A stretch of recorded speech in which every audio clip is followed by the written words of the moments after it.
Hello guys, welcome back to our channel again. In this video, we are going to study about microencapsulation. Okay, so let's start the video now. The first thing is introduction. So microencapsulation is a process in which the tiny particles or droplets are surrounded by a coating to give the small capsules of many useful properties. ठीक है.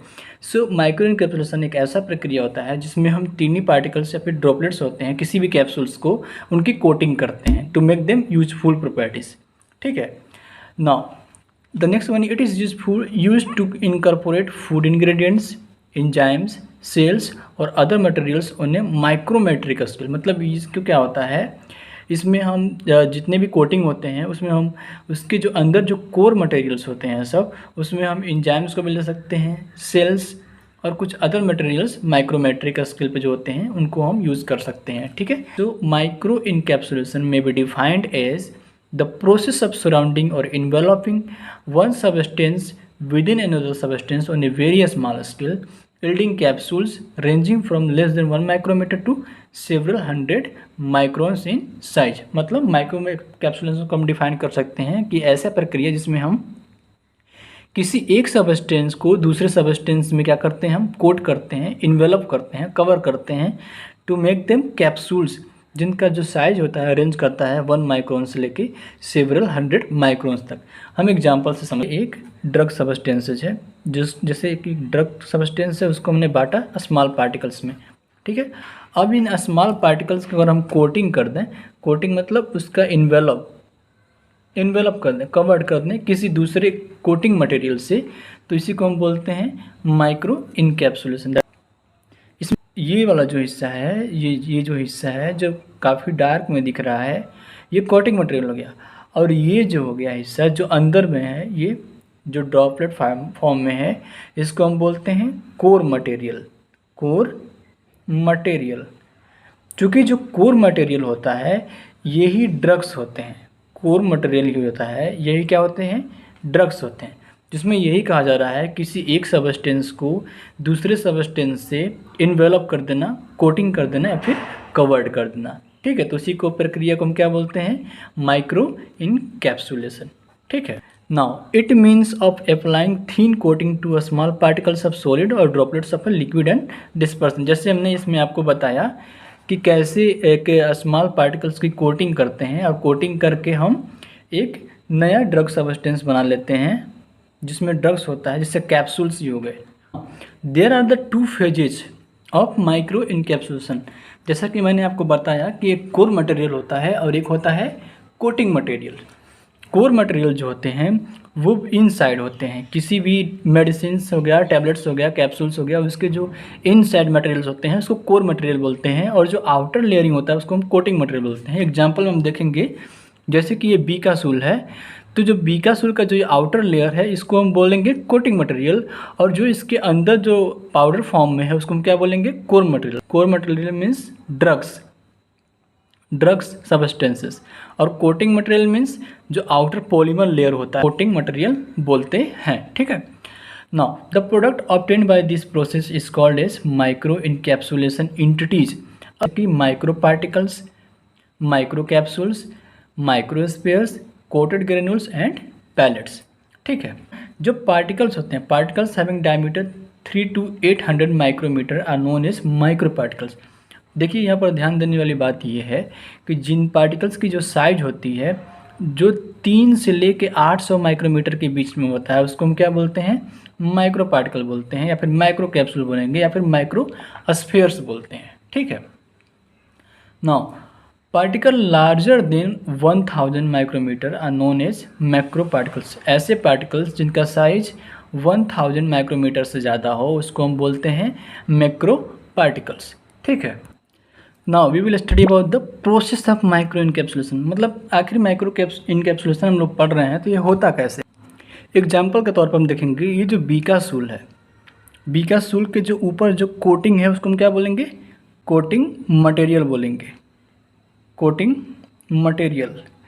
अब micro encapsulation में क्या होता है, ये micro शब्द ही denote करता है कि टीनी लेवल पर किसी चीज़ का, जैसे बीकासूल के अंदर जितने भी पाउडर्स हो गए सब, अब इनकी कोटिंग की जाती है। माइक्रो इनकैप्सुलेशन में क्या होता है, इनकी कोटिंग की जाती है। ये जो जितने भी ड्रॉपलेट्स होते हैं, स्मॉल जो टीनी पार्टिकल्स होते हैं सब, उनकी हम कोटिंग करते हैं माइक्रो इनकैप्सुलेशन में। विकासोल है, अगर इसके अंदर हमने पाउडर्स भरे हुए हैं ड्रग मटेरियल्स, तो इसकी कोटिंग हो गई। ये तो अलग बात है, ये मैक्रो लेवल पर हो गया। लेकिन जो इसके अंदर जो ड्रग सब्सटेंसेस फील हुए हैं, इसकी हम कोटिंग करते हैं। मतलब जो पाउडर्स हैं इसके अंदर, जो पाउडर्स हैं, जैसे ये जो छोटे छोटे पार्टिकल्स हैं इसके अंदर, जो विकासोल के अंदर भरे हुए हैं, इसकी हम कोटिंग करते हैं। जो हर एक जितने भी पार्टिकल्स होते हैं इसके अंदर, उसकी हम कोटिंग करते हैं। So the advantages of micro encapsulation. Advantage में जो फर्स्ट है वो क्या है, reliable means to deliver the drugs to the target site and to concentration at the site of interest without the onward effect. मतलब ये एक रिलायबल मीन्स है किसी भी ड्रग की डिलीवरी के लिए किसी भी टारगेटेड साइट पे, and to maintain the desired concentration. मतलब किसी भी डिजायर्ड साइट पर डिजायर्ड कंसंट्रेशन में ड्रग की डिलीवरी के लिए ये बहुत ही ज़्यादा इस रिस्पॉन्सिबल होता है, that is micro encapsulation technique. ठीक है, बहुत ज़्यादा रिस्पॉन्सिबल हम देखते हैं। जैसे ये टीनी पार्टिकल्स हैं की सब्सटेंस के, ठीक है। अब क्या होता है, इसकी हमने कोटिंग कर दी, ठीक है। उन टीनी पार्टिकल्स की हमने क्या की, कोटिंग कर दी। आफ्टर कोटिंग जब भी हम इसको इनटेक करते हैं, क्या करते हैं, इनटेक करते हैं, तो वो क्या होता है, जीआईटी से पास होकर टारगेटेड साइट पे जाता है। टारगेटेड साइट पे इसको जाना है। इसमें क्या होता है, अगर टारगेटेड साइट बेसिक मीडियम का हुआ, ये जो कोटिंग्स है, कोटिंग का जो कोटिंग मटेरियल है आउटर लेयर जो, वो तब तक नहीं ब्रेक करेगा जब तक बेसिक मीडियम नहीं पाएगा। ठीक है, मतलब बिना कोई ऑनवर्ड इफेक्ट के ये डिजायर्ड साइड पे जाकर डिजायर्ड कंसंट्रेशन ऑफ ड्रग्स को पहुंचाता है। ठीक है, now solid biodegradable microsphere have the potential throughout the particle matrix for the controlled release of the माइक्रोस्फेयर जो बनाए जाते हैं माइक्रो इनकैप्सुलेशन के जरिए, उनके पास इतनी क्षमता होती है कि वो पूरे मैट्रिक्स से पास होते हुए वो कंट्रोल रिलीज करते हैं ड्रग का। मतलब भी ड्रग का जब ब्रेक डाउन होता है, जब भी वो स्पेसिफिक मीडियम में जाता है, तो इसमें जो ड्रग पार्टिकल्स होते हैं ये क्या करते हैं, ये बाहर फ्लो होने लगते। जितने भी सॉलिड बायोडिग्रेडेबल सब्सटेंसेस होते हैं, इससे क्या होता है, उनके पास अच्छा पोटेंशियल होता है किसी भी ड्रग को टारगेटेड साइट पर पहुंचाने के लिए। No, the third advantage is microspheres receive much attention for the targeting of anticancer drugs to the tumour. जैसा कि हमने समझाया था इसमें इस एग्जाम्पल में कि जब भी हम टारगेटिंग ड्रग्स यूज़ करते हैं, उनकी कोटिंग होती है, और जब भी हम उसका इंटेक करते हैं, मीडियम मिलता है जिस मीडियम में इस दवा को बनाया गया रहता है, तब जाकर जो इसका कोटिंग होता है वो ब्रेक डाउन होता है। और जब ब्रेक डाउन होता है तो ये जो ड्रग्स हैं उसका रिलीज होते हैं, जो ड्रग्स होते हैं रिलीज होते हैं, और तब ये क्या करते हैं, फार्माकोलॉजिकल एक्शन को शो करते हैं। Now the fourth one is reduces the dosing frequency and hereby improve the patient compliant. ये क्या करता है कि ये डोजिंग फ्रिक्वेंसी को रिड्यूस करता है, और जो पेशेंट्स जो होते हैं, मरीज जो होते हैं, उनके कंप्लेंट्स को ये इम्प्रूव करता है, सही करता है। ठीक है, they can be injected into the body due to the spherical shape and smaller size. जो माइक्रो इनकैप्सुलेशन के द्वारा जो कैप्सूल्स बनाते हैं वो बहुत ही स्मॉल पार्टिकल्स होते हैं, बहुत ही टीनी पार्टिकल्स होते हैं। ये डायरेक्टली इंजेक्ट भी किया जा सकते हैं बॉडी में, क्योंकि इनकी जो शेप होती है स्फेरिकल शेप होते हैं और बहुत ही स्मॉल इन साइज होते हैं। ठीक है, now the sixth one is microspheres morphologically allow a controllable variability in degradation and in drug release. जो माइक्रोस्फीयर होते हैं वो मॉर्फोलॉजिकली अलाउ करते हैं किसी भी ड्रग की कंट्रोल्ड रिलीज। जैसे सूटेबल मीडियम जब मिलता है किसी भी ड्रग सब्सटेंस से, जैसे ये ड्रग सब्सटेंस है, इसको हमने लिया जीआईटी में, उसके बाद क्या होगा, जब सूटेबल मीडियम इसको मिलता है तो ये क्या होता है, ये डिग्रेड होने लगता है। यहाँ से डिग्रेड मतलब क्या हुआ कि ये रप्चर होता है, तो इसमें जो ड्रग मॉलिक्यूल्स होते हैं वो बाहर निकलना शुरू हो जाते हैं। ठीक है, और वो शो करते हैं फार्माकोलॉजिकल एक्शन को। ठीक है, नाउ डिसएडवांटेजेस में क्या है, ये बहुत ही इकोनॉमिकल होता है, it is an expensive process. चूँकि हम माइक्रो लेवल पर काम कर रहे हैं तो ये बहुत ही ज़्यादा एक्सपेंसिव पड़ जाता है, महंगा पड़ जाता है। ठीक है, और दूसरी चीज़ ये है कि इसमें स्किल्ड पर्सन ही रिक्वायर्ड होते हैं। ऐसा नहीं है कि कोई भी फार्मासिस्ट गए और उसको ऑपरेट कर दिया और माइक्रो इनकैप्सुलेशन प्रक्रिया को चालू कर दिया, नहीं, इसके लिए स्किल्ड पर्सन की ज़रूरत होती है। ठीक है, ना तीसरा जो है, it is difficult to obtain uniform and continuous.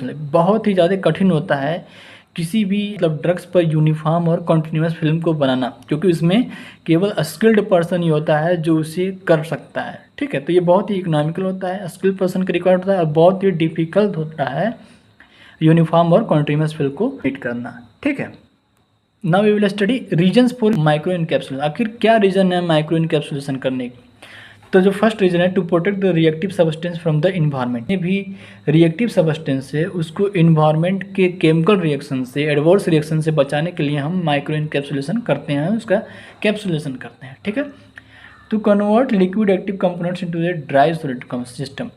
किसी भी लिक्विड एक्टिव कंपोनेंट्स को, ड्रग कंपोनेंट्स को हम ड्राई सॉलिड सिस्टम में कन्वर्ट करने के लिए भी माइक्रो इनकैप्सुलेशन का प्रयोग करते हैं।